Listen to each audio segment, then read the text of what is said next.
on this gorgeous day to this event.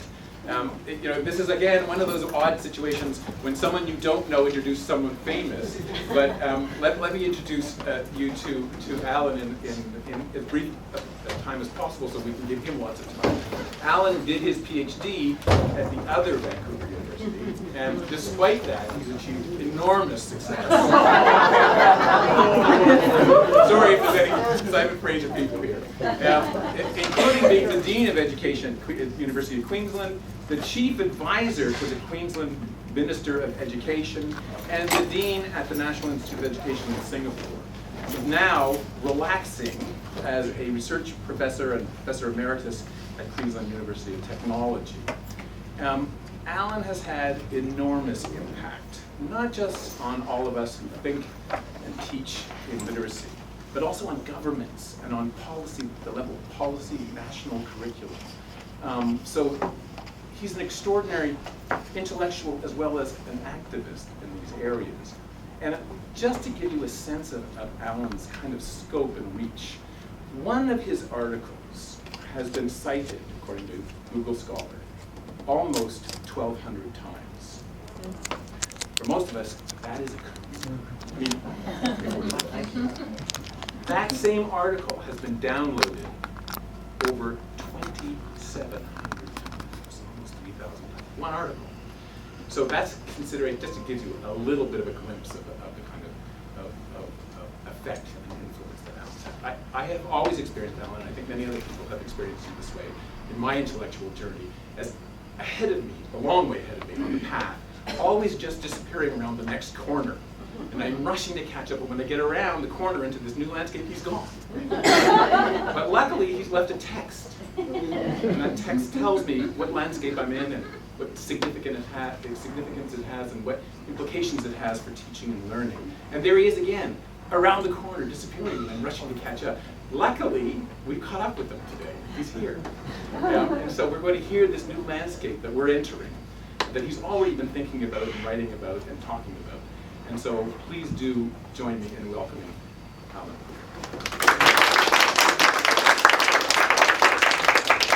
I want to begin by acknowledging that we are on Musqueam land and offer my humblest reflections and apologies for the cultural genocide of residential schools and for the history of the treatment of First Nations people in this country. We have similar struggles, and hopefully you'll be hearing from Bob Turney's colleague Bob Morgan later in the week. We have similar struggles that Indigenous and non-Indigenous Australians.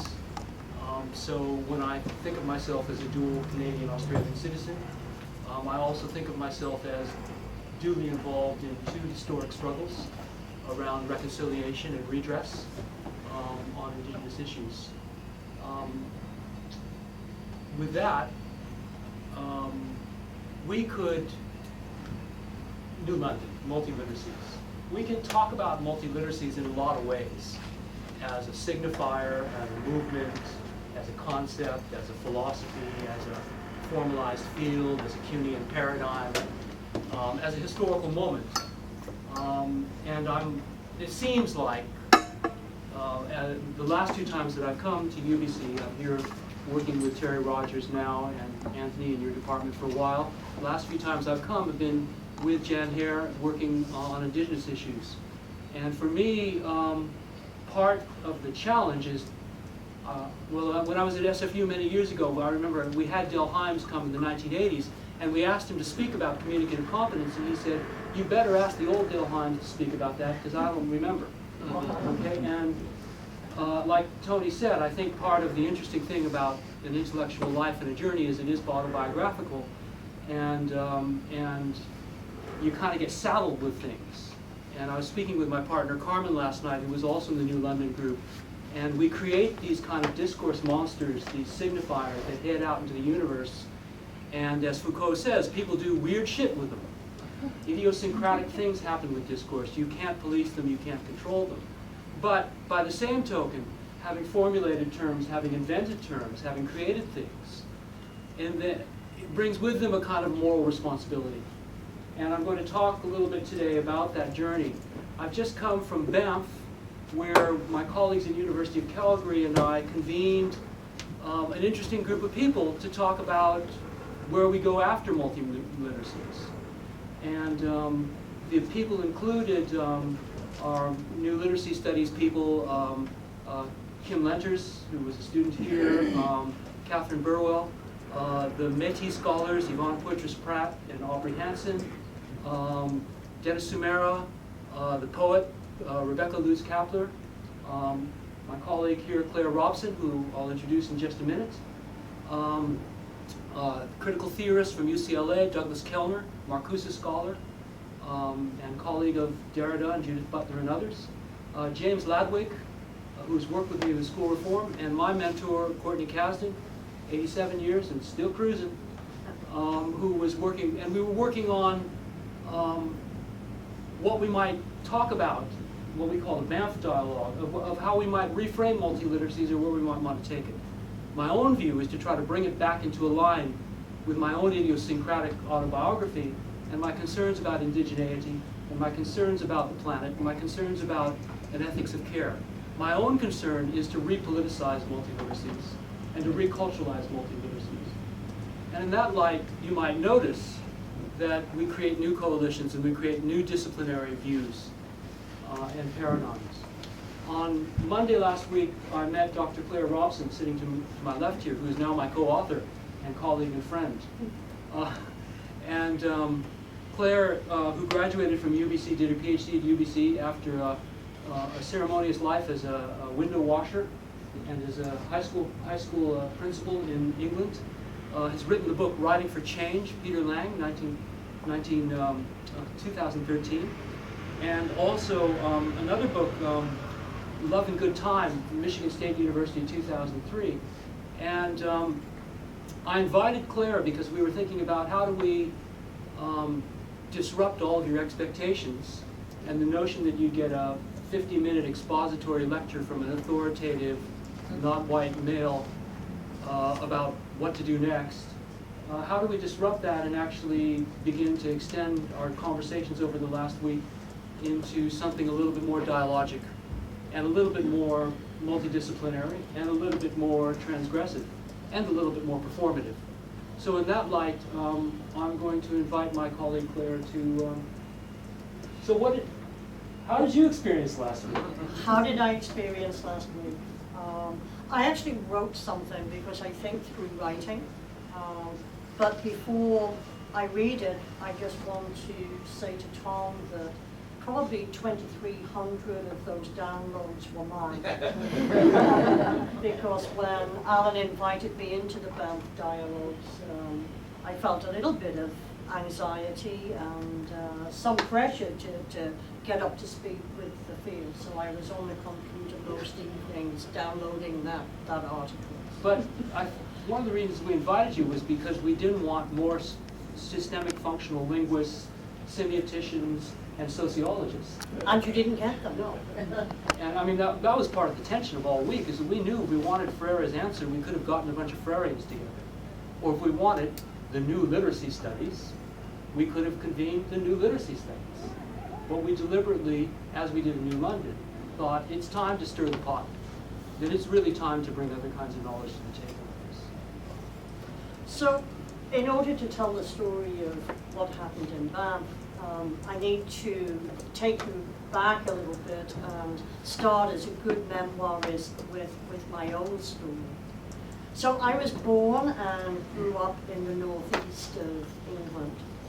Think Billy Elliot country. Who's seen the movie? Okay.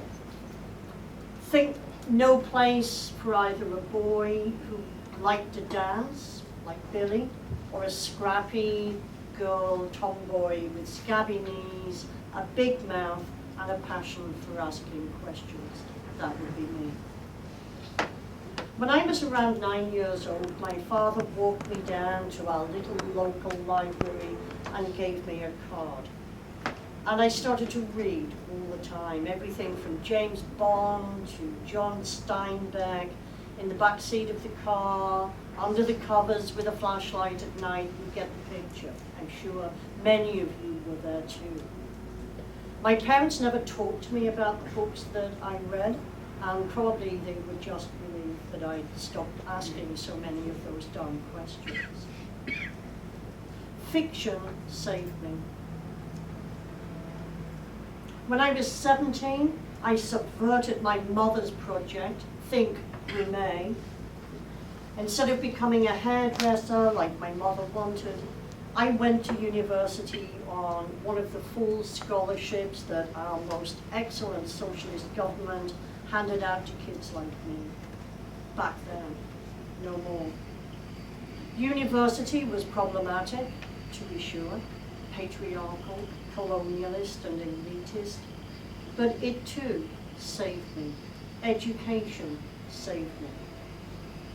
I became a teacher and I loved it, though there was something just a little odd about teaching Wordsworth to Ugandan refugees in inner London.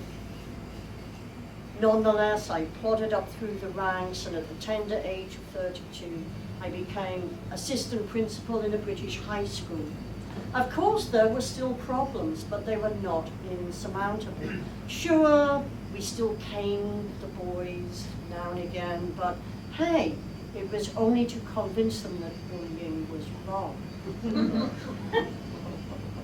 Sure, I was in the closet, but I loved teaching kids how to think about literature, how to find their voices, and yes, how to talk about life, how to navigate their way through moral dilemmas. There was plenty of wiggle room back then in the high school English curriculum.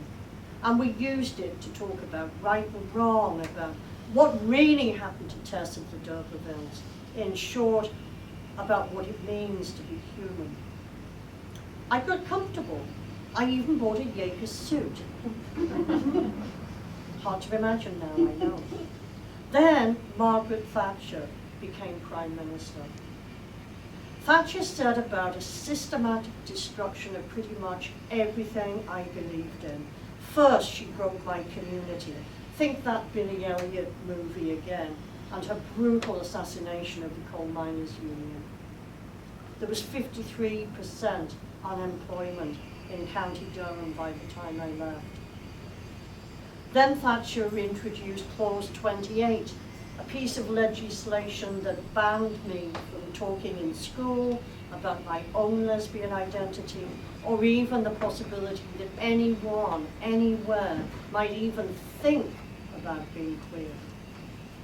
Enoch Powell's hate speech planted a knife in the heart of racial integration and divided the United Kingdom, seemingly forever.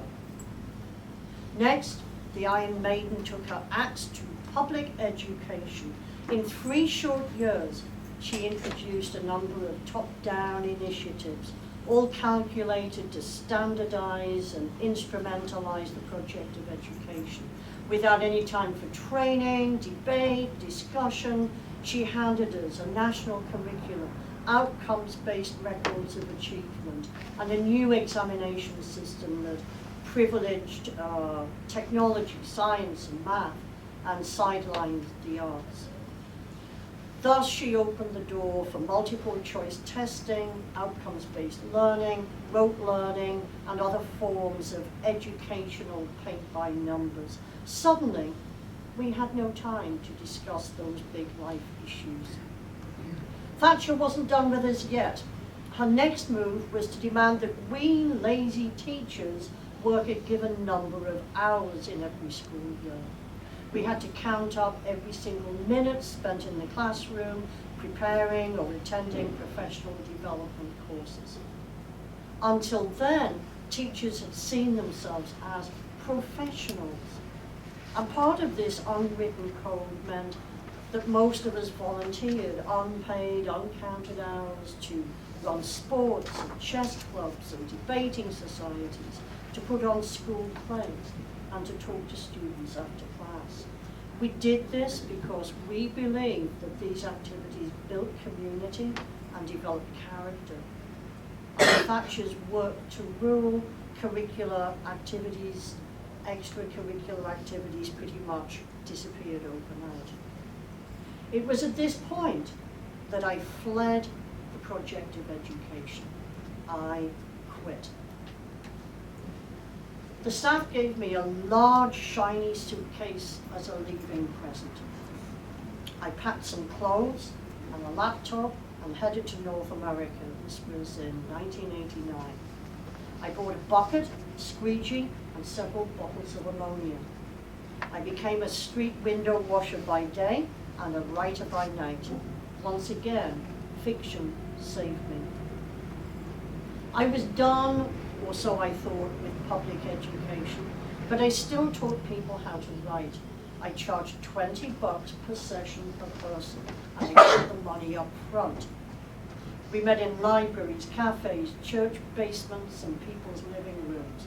I taught people who always had a hankering to tell their stories: housewives, massage therapists, telephone sex operators, ex-Vietnam vets, MFA dropouts, and secretaries from the suburbs. I turned no one away because I believed they could all find a way to speak. And perhaps for that reason, most of them did. So when I landed up here in Vancouver, 2004, I started a group for queer elders, which I run to this day. Most of the people I work with, the queer seniors and more recently queer youth, have had very hard lives. Some suffer from mental illnesses and memory loss, isolation, illness, poverty, and depression. Many of the youth have spent time on the streets. They come together as co-researchers and co-creators. They put on shows and people come to them. They write books and people read them. They write the grants that get us funded. And in a small way, they are changing the world. My story is not that unusual. According to this book, the Handbook of Public Pedagogy, and other books, arts projects are on the rise in North America. I read this book and many other books because in 2007, Dr. Dennis Samara invited me back into the project of public education and made it possible for me to take my doctorate here in the Faculty of Education at UBC. And I found out from this book that many teachers such as myself, the liberals, the artists, the ex-hippies, fled from public schools in the 80s and founded community projects with social agendas, safe from oversight and surveillance. And of course, many students fled or failed too. Public art projects offer important second chances for marginalized people, queer youth, refugees and immigrants, single mothers, school dropouts, victims of domestic violence, those living in Aboriginal communities. So this book details a lot of excellent projects across the world, and it is prefaced by none other than UBC's own Dr. William Pienaar. In his preface, he acknowledges this exodus from the public school sector to the realm of community art projects, and this is what he has to say. It is as if the world has somehow become a safe haven where, paroled from the prison of school as institution, we can finally, in parentheses, teach. Now, because we are all linguists, let us hear that quote again. This time, noticing Dr. Pienaar's conditional as if, and the double quotation marks included in the text. And let us also pay attention to the interesting and radical dichotomy he creates between community education on the one hand and school education on the other. It is as if, he says, the world has somehow become a safe haven where, paroled from the prison of school as an institution, we can finally teach. Something does not add up here. There is at least a hint, I think, of irony, I believe, in Dr. Pienaar's comment. Are public schools only prisons? And do community arts projects really constitute safe havens? There are indeed problems with public schools, and we talked about this a great deal last week. As Grumet has put it, they are dominated by kids and dittos. We have standardized testing, the parsing and separation of ideas, a focus on hyper-individualism, compliance, and instrumental approaches to teaching and learning. On the other side of the coin, I also believe that community projects have offered important alternatives as they focused on collectivity, inquiry, activism, engagement, relationship, and subjectivity. But recently, I have begun to question the simple valorization of community art, and here are some of my questions. Who is assessing these myriad projects? How and to whom are they accountable? God forbid that we should begin to grade our participants or work towards standardized outcomes, but does anything go? Is it okay just to hand the kids an iPhone and let them loose? Is all art good just because it's art? And by good I mean critical, engaged, that which Lather has called catalytic. What about ethics? Is it okay for privileged researchers and artists to parachute into marginalized communities, conduct short-term kamikaze data raids, snatch it up and head back to their well-paid jobs? Who is thinking about how and what we teach in collaborative community settings? How is the curriculum different? What does pedagogy look like on the ground? If the school curriculum moves closer to a collaborative, relational, subjective agenda, as I believe it should, then what does teaching and learning look like?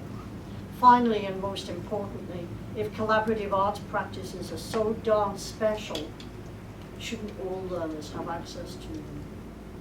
These questions, for me at least, were central to our time in Banff. So Allan asked me to talk about what it was like to spend a week in these dialogues. Well, it was a week with a motley crew of scholars from across intellectual disciplines. We talked and wrote a lot. There was intellectual arm wrestling, there were factions, there were fights, there were even some tears. So yeah, it was great. And it was great because for the first time in a very long time, I began to think that there might be hope for public school education. No one person creates this kind of major change, and it doesn't happen overnight, but I feel like a tide is turning. And I feel like the time was right to begin this dialogue, a conversation that will hopefully bring together artsy mavericks like myself working the margins, practical planners, critical thinkers, abstract theoreticians, an eclectic unruly mob like the group we had in Banff. I also believe that if anyone can surf the wave of this tide, as it turns, it might just be Dr. Allan Luke. So no pressure, Allan. Thanks, Claire. It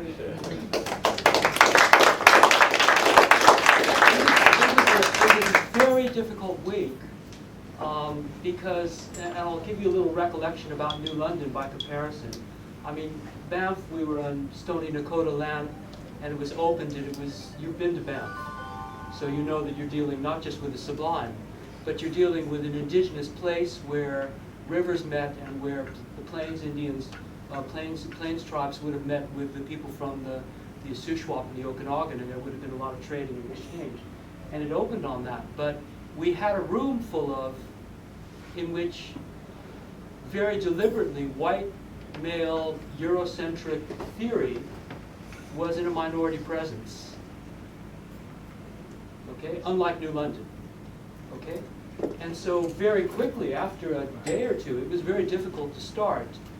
There was this fallout, and I could see, I was supposed to moderate this thing, which somebody described, I think Yvonne Poitras-Spratt, as log rolling, as walking on logs, is that you could see that on one hand, in an approach to literacy and multiliteracies, there was a rationalist enlightenment project carrying on.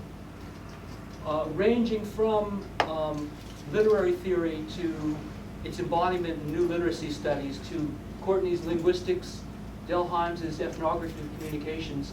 On the one hand, we had these to the Frankfurt School, to Benjamin and Adorno's version of art, of political art, to Freire in the room here.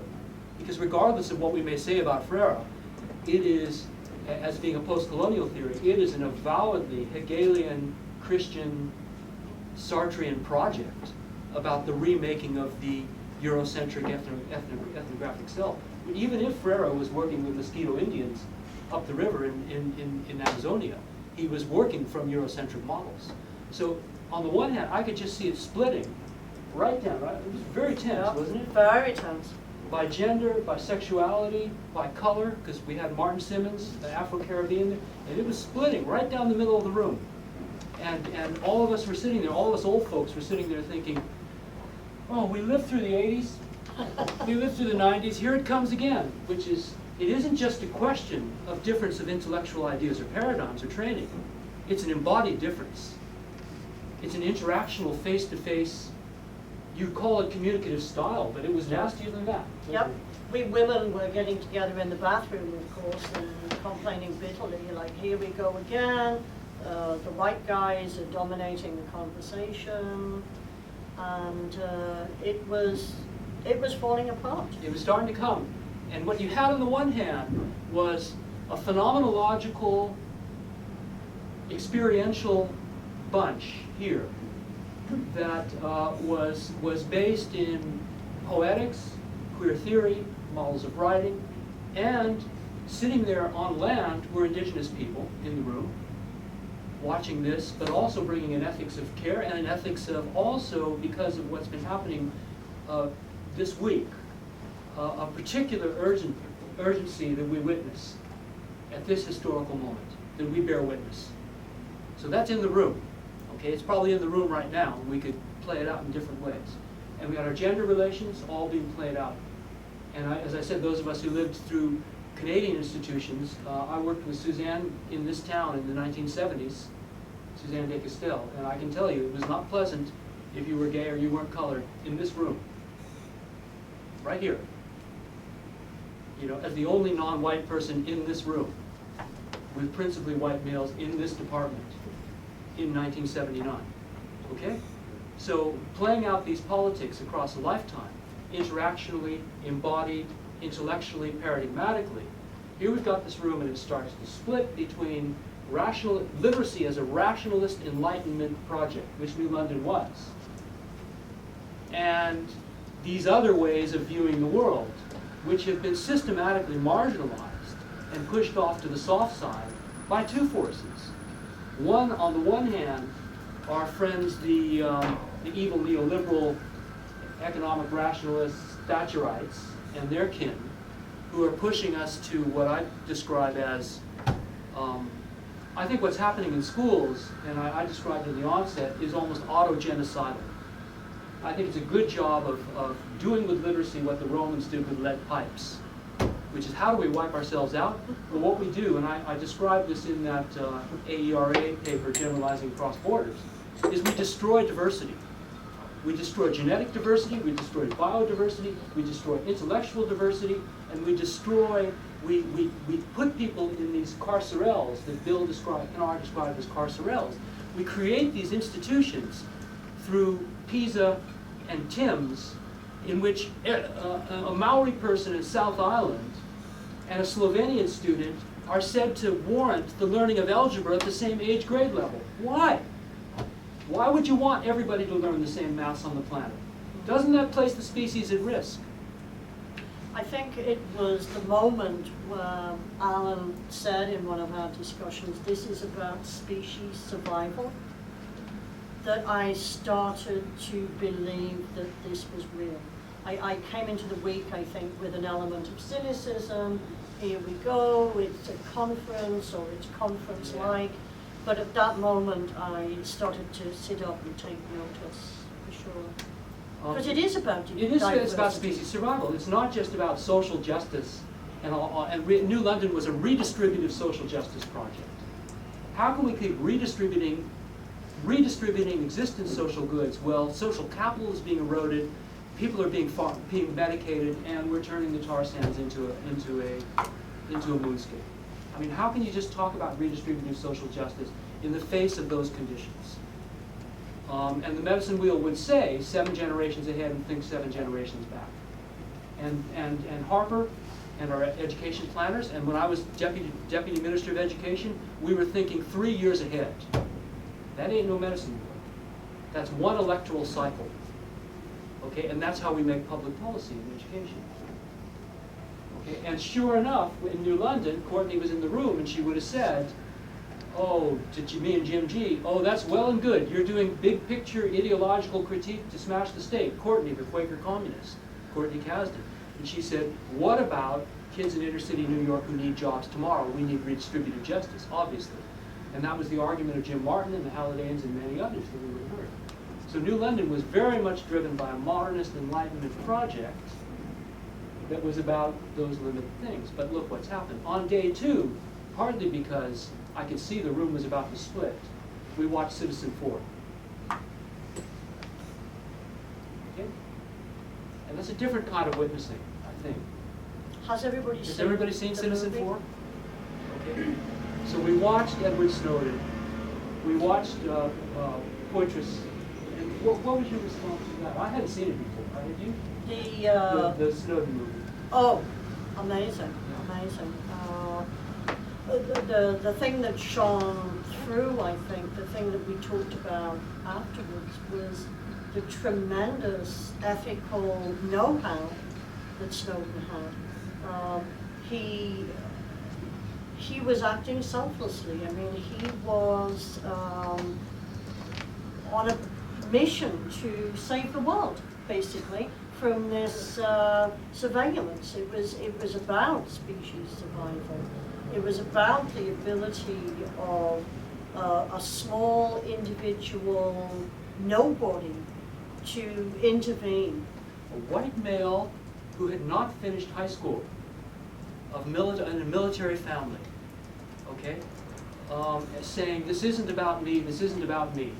Now, regardless of whether that was the kind of mock humility that we all learned to perform in public, nonetheless, all of the things that we saw with Snowden, and I hadn't seen it before, was the form of embodiment, his whiteness, his kind of averageness, his Yep. Americanness in his body. Yeah, I mean, you know, like could the guy pass with- him on the street guy with and not glasses, give him etc. a second glance. The computer nerd engaged in an act of incredible moral and political courage. And you could see that pass across his face in moments of tension. I mean, in the film, they actually capture those moments where he needs to make these crucial decisions, where he realizes what he's done, where he realizes the impact on his partner, Yep. if he's going to press this through, and he does the right thing. I don't know whether that gave us all, because the room was splitting, whether that gave us all common cause again. It certainly gave us all a moment of pause and hesitation. Because part of what troubled me about New London was that the degree to which it's split off, and Kim Lenter's, Julian Sefton Green was there as well. Him and Julian, etc. We're trying to map out all the work post New London. And there's certainly one work that falls in your tradition, and Terry, that falls in your, I think your work just exemplifies it, of community-based art, getting out of the boundaries of the school and actually engaging in the creative element of the new technologies. And we've been working with kids in after-school programs, playing out that anomaly of the one incredible things that kids who are marginalized by schools can do with digital technologies outside of the confines. And we've played out all the contradictions. We gave homeless kids re-entering programs in Brisbane. We gave them a Facebook type. They were doing GarageBand and doing creative digital arts, much as Terry's kids were doing, etc. And we gave them a Facebook and a YouTube type interfaces that we had designed for evaluation, so they could agglomerate their cultural capital and get brownie points. We had worked with Nicole Pinkert at University of Chicago Charter School, who was using what she called the iRemix interface to do digital arts, much like Linda's work at Dusty. to digital arts of kids who had left the formal schooling system. So the anomaly that surprised us is almost the same identical technical interface. As soon as you affiliated it with an institution, kids walked away from it. So we had, and Donna Elverman talks at length about this too, we had this school as space, place, social geography, in school, out of school, and how the forms of embodiment, how the same practice is different, even though it's an identical textual practice that's being called upon, is actually reframed and reconstituted and embodied differently if it's in a formal institution, which is part of what Pinar was talking about. Right. Or it's co-opted by the institution. Co-opted. And I remember that was always an anomaly in the 80s when Linda Christian Smith, Julian Sefton Green, David Buckingham first did the cultural studies comes to school work. One of the first things, and my colleague Pam Gilbert at James Cook was working with, we were having kids analyze popular culture in the 80s. That was a big radical thing, okay, to have them read Harlequin romances and do critical deconstructions of gender and sexuality in Harlequin romances. And one of the things that the kids consistently told Christian Smith, Meredith Cherlin was doing it at Regina, consistently came back to them and said is, you know, this was fun before and you're really wrecking it now by your schoolifying it. You're basalizing it. So we have this anomaly that Kim Lenters and Catherine Burwell and I were working on in a separate paper. We all went off and started writing these things. And we titled it, The School is Social Space, looking at the critical social geography work of Leander and Bolt and Shi and Nespor and others, using critical social geography from in the Lefebvre tradition, in the French tradition. And the title we came up with was, what's that real estate program? Oh, Love It or List It. Love It or List It. The school, love it or list it. Because part of the anomaly that Claire was describing now is, do we follow the Illich route and just say the school is a failed project? Multiliteracies has been appropriated. God awful, the OECD and PISA are going to give you the multiliteracy stuff next. My granddaughter, I mean, this is the success that comes back to bite you. And I sent it around to all the New London people. My granddaughter came home one day from year 5, and on her report card she had a mark of could improve in multiliteracies. And so I sent it to Courtney and Norman Fairclough and Jim G and said, this is what we've created, guys. Freebody and I succeeded. We made critical literacy and multiliteracies part of the Queensland State curriculum, and they're now testing them. Okay? So this degree to which what Apple described as the inexorable commodifying nature of schooling and capitalism, will it always cut us off at the, you know, at what point does becoming queer become Houghton Mifflin reading series? Okay, it'll happen. A ways off. A ways off. Okay, it'll happen. It'll happen. So, in any case, I think you can see. Any questions?